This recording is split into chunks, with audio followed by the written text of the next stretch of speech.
for routing. Foxtrot 217, switching zones. Nothing seen. We're RTB and Bingo. Hai sahabat Walkman, bagaimana kabar kalian semua? Semoga sehat-sehat saja ya. Kali ini saya akan membahas sebuah film yang menceritakan kepada dua pilot pesawat tempur yang tiba-tiba diserang oleh pasukan pemberontak Afghanistan sehingga kedua pesawat ini terjadi kerusakan sampai terjatuh, akan tetapi mereka berdua berhasil selamat setelah terjun dengan parasut.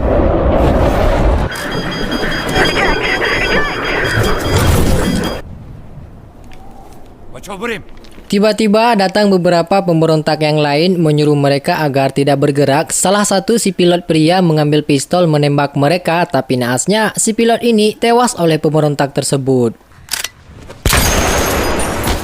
Saat mereka mendekati si pilot wanita bernama Carrie, dia langsung mengambil pistol menyerang mereka semua. Setelah beberapanya berhasil tumbang, Carrie menuju ke gurun pasir untuk menunggu bantuan dan tak sengaja menemukan sebuah bunker yang tertulis bahasa Rusia. Carrie pun berniat masuk ke dalam, tapi pintunya yang dirantai dan tiba-tiba datang sekelompok pemberontak menyerangnya sehingga mereka kehabisan cara, akhirnya melepaskan satu roket sampai mengarah ke pintu bunker tersebut yang membuat kunci gemboknya menjadi hancur. Kesempatan baginya pun langsung masuk ke dalam untuk bersembunyi, namun tempat yang terlalu dalam menuju ke bawah tanah, mau tidak mau Carrie terpaksa harus turun daripada ditangkap oleh pemberontak itu.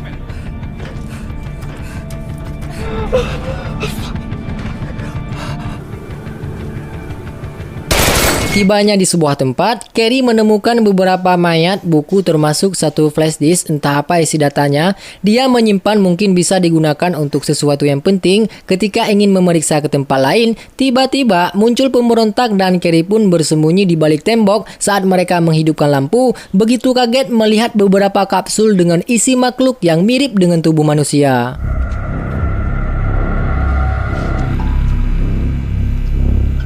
Saat keadaannya diketahui dan terjadilah tembak-menembak sampai tak sengaja mengenai satu kapsul yang membuat kacanya menjadi pecah, Carrie pun masuk ke dalam celah bersembunyi agar para pemberontak tidak menemukannya ketika salah satu dari mereka sedang berjaga-jaga, tapi tiba-tiba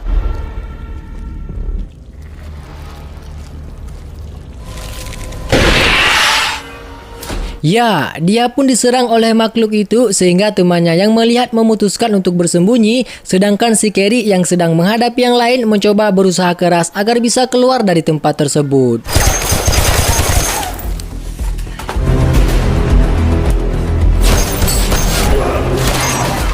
Setelah berhasil sampai ke atas, di antara mereka yang masih hidup menarik kakinya yang hampir saja terjatuh ke bawah, namun dia berhasil selamat setelah si pria ini diserang oleh makhluk itu.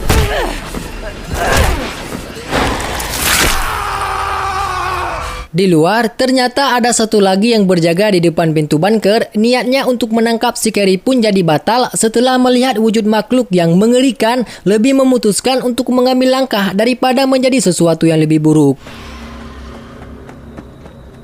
Setelah berjalan sangat jauh di padang pasir dengan luka yang sangat parah, akhirnya Carrie berhasil diselamatkan oleh beberapa anggotanya untuk dibawa ke markas agar diobati. Patcher up on the way. Lafayette, let's go. Seorang pemimpin markas melainkan si kapten bernama John. Carrie memberitahu kepadanya bahwa ada sesuatu yang dia lihat sangat mengerikan, lebih ngeri dari pemberontak. Terdapat sosok makhluk yang mirip seperti manusia di sebuah bunker. Kapten John tidak terlalu percaya dengan apa yang dikatakan, malah menganggapnya terlalu berhalusinasi. Now this place. That claw's the size of a grizzly bear. I get it. The violence they're Si pemberontak yang menjaga pintu bunker semalam akhirnya berhasil ditangkap. Dia bernama Malik. Setelah diikat diinterogasi namun tidak ada jawaban yang tepat mengenai pasukan mereka yang lain, Carrie pun mengatakan kenapa dia tidak memberitahu kepada mereka apa yang dia lihat, padahal semalam kan dia ada di sana. Si Malik tidak menjawab apapun karena dia tidak mau berurusan dengan hal yang seperti itu. It's about to kick off round here. Not bad for a jockey. Yaudah. Saat Carey menjelaskan kepada mereka mengenai tulisan yang ada di pintu bunker, mereka semua tidak tahu mengenai makna apa maksud dari tulisan tersebut. Si Malik pun langsung memberitahu jika itu adalah bahasa Rusia yang bukan lain dari arti dilarang masuk ke dalam. Seketika mereka bingung kenapa bunker itu ada di sana. Setelah informasi diketahui, bunker itu sudah ada puluhan tahun lamanya. Mereka menyimpulkan jika bunker itu peninggalan Uni Soviet bisa jadi senjata rahasia yang diciptakan oleh Rusia pada saat Perang Dunia Kedua. You mentioned seeing containers. Yes. Years. No way a human could live down there. Malamnya, saat menggantikan posisi jadwal keamanan, baru beberapa langkah dia berjalan melihat kembali temannya tiba-tiba menghilang entah kemana. Di tempat keamanan yang lain, mereka mencium bau aroma yang tidak sedap entah dari mana muncul. Saat diperiksa, dan benar muncul beberapa makhluk itu yang sudah keluar dari bunker dan terjadilah penyerangan untuk melawan monster tersebut. Multiple unknown targets advancing from the north and west. Get to the south wall, support O'Neill! I don't want these fuckers! Carey sadar penyebab mereka mengetahui lokasi markas karena makhluk itu telah melacaknya. Lupa saya beritahu, selain bisa melacak dengan bau, makhluk ini juga bisa menghisap atau menyerap pikiran agar bisa meniru dan mengetahui cara berpikir seseorang, bisa dikatakan supaya mereka dapat berevolusi atau berkembang biak. Dan tiba-tiba muncul salah satu masuk ke dalam tenda menyerang Carey. Ketika pikirannya ingin diserap, Malik melepaskan ikatan tangan, mengambil sebuah pedang, membunuh makhluk tersebut agar Carey bisa selamat.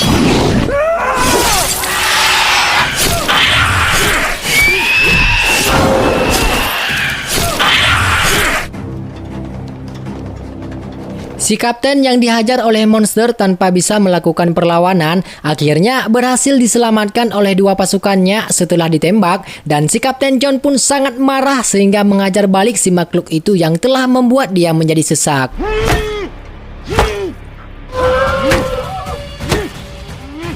About done there, Major?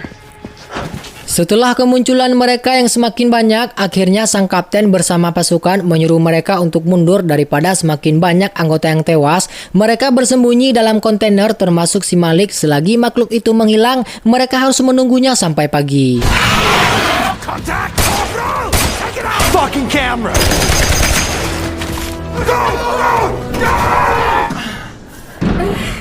Carey berterima kasih kepada Malik karena telah menyelamatkannya. Malik pun memberitahu kepada mereka tentang masa lalu kecilnya yang diceritakan oleh ayah kandung. Ketika negaranya diperangi oleh Uni Soviet, setiap malam orang-orang di daerahnya menghilang satu persatu, entah pria maupun perempuan.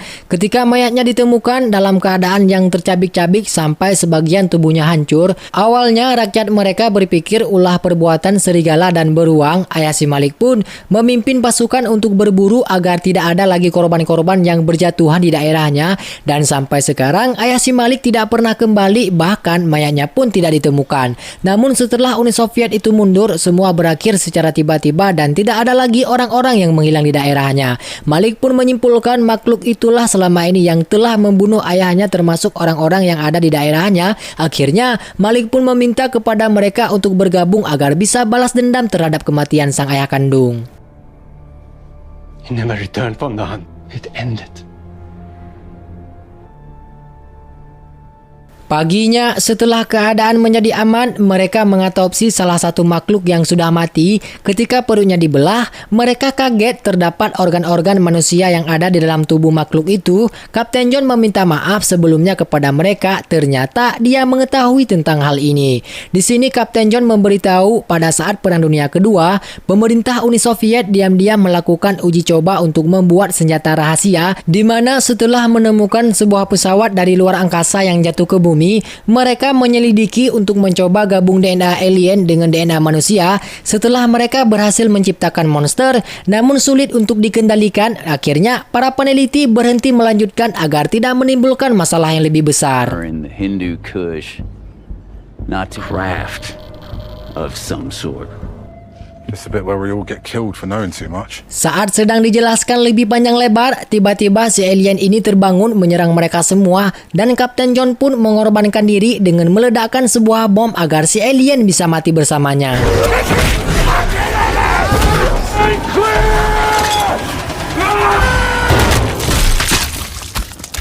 Setelah mengirim informasi ke pusat, menyuruh kirim sebuah pesawat disertai dengan bom untuk menghancurkan bunker itu. Selagi menunggu bantuan datang, mereka pergi ke sana untuk melihat seperti apa di dalam tempat tersebut sambil membawa perlengkapan senjata agar mereka bisa berperang, termasuk ingin balas dendam karena telah menyerang markas mereka. Ladies.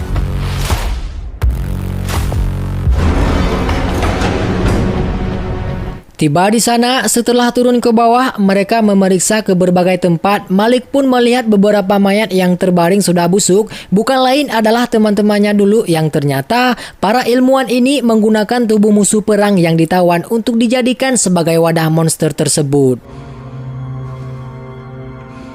These were my people. Carrie sendiri menemukan sebuah kontainer besar yang dipenuhi banyaknya kabel-kabel dan pipa yang mengarah ke kapsul monster itu diciptakan, dan rupanya di dalam kontainer terdapat induk makhluk alien yang besar. Inilah puncak utama kekuatan dan DNA yang mereka ambil.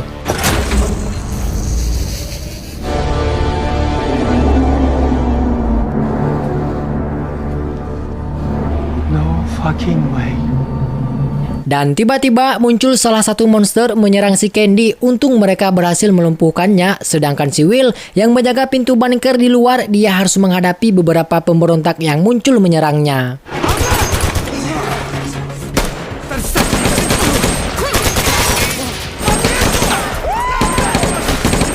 Muncul beberapa makhluk yang lain dan terjadi kejar-mengejar, tarung-bertarung sehingga ada beberapa di antara mereka yang tewas. Candy menghubungi si Will untuk ditarik mereka ke atas, namun liftnya yang tiba-tiba rusak entah kenapa sampai mobil terdorong ke depan. Will yang menahan dari depan sambil menghindari tembakan dari para pemberontak yang masih hidup, sedangkan di bawah salah satu dari mereka yang lagi-lagi menjadi tewas diserang oleh monster. Si Will sendiri setelah tidak tahan akhirnya membiarkan mobilnya jatuh ke bawah.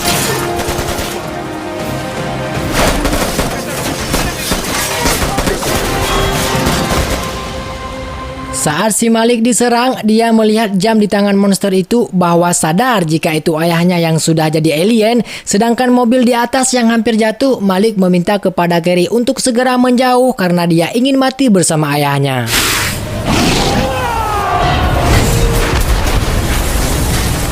Si Will sendiri ditangkap oleh pemberontak dan dihajar beberapa kali. Saat ingin dieksekusi sambil direkam untuk diupload ke YouTube, muncul si Candy bersama Carrie yang selamat naik ke atas menembak mereka, dan si Will pun akhirnya berhasil selamat.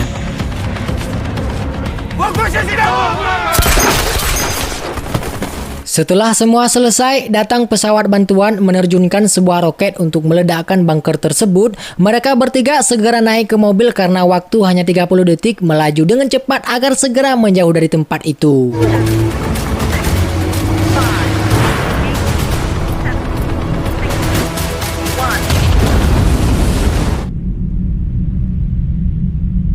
Setelah semua selesai, mereka melanjutkan perjalanan kembali ke negara asal dan film pun tamat. Sesuatu yang ingin saya sampaikan di dalam film ini adalah tidak ada, dan kesimpulan pun saya serahkan kepada kalian orang-orang yang baik. Mungkin itu saja pembahasan kali ini. Semoga kalian semua paham, bisa menikmati dengan nyaman dan tenang. Jika ada tutur kata yang salah, saya meminta maaf. Terima kasih buat kalian semua yang telah menonton. Saya doakan semoga sehat selalu buat keluarga kita semua.